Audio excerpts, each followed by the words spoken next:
Another day, another struggle na pa sa atong kinabuhi. Hello mga igat! For today's video, kay humanan na ako gi-share sa inyo kung unsa akong ginabuhat after mauli ko sa work.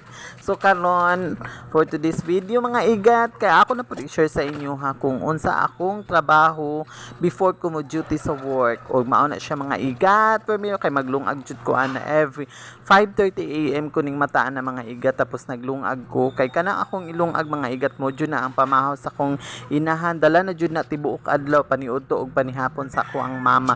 So pag uli na ako ana nagkagabi nagkahapon, so ano lang jud na akong paliton.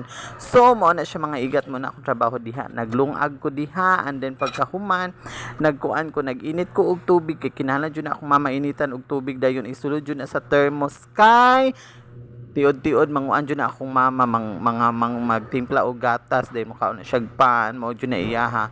Tapos sa nawa mga igat while naglungag og naginit ko dag na akong mama kay masig jud nagtan-aw sa kuha, sayo pud siya ning mata ng adlaw. So kay human naman siya nagbukal ang init na tubig kay ato na siyang ibutang sa thermos kay para dili mabugnaw mo na siya ginainom sa kong mama. Pero pag magtimpla na siya gatas o gatas gina pero manginom sa kong mama o ginay kape mo na siya kay bawal sa iyaha ang kape siya inini tubig jud na ay gatas gina permi ihang imnon og ang ihang gatas mga igat kay Alaska gina permi ihang imnon. Okay, naluton man atong kanon kay 5:30 am ang taning mata, so but pasabot sayuta mo duty ana og magbalon jud ko anang mga igat basta di na ako mamahaw diya sa balay, ani na ako mamahaw sa akong trabahoan.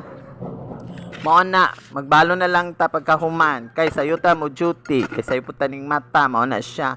Og fast forward mga igat, tuman ako gligo o napay magic nakailis na din ang mga ang bayot o man na siya going to work na siya mga igat. Og mao na to babush.